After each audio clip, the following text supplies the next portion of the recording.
And now it's happening. Okay.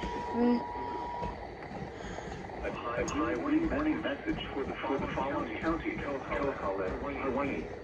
High warning until 6 p.m. Friday. Wind 30 to 45 miles per hour with localized gusts. This is unsynced. This is unsynced. Where? Leeward Kohala. When? Until 6 p.m. Friday. Impacts damaging roads and trees. Damaged roofs.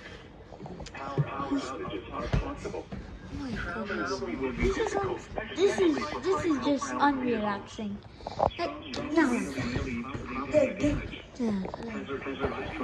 This is unsynced. This is unsynced. This is supposed to be turning. No, it's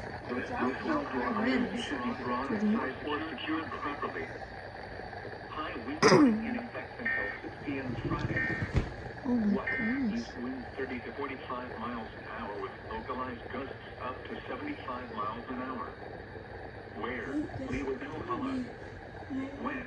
Until 6 p.m. Friday. Impacts. Damaging winds may blow down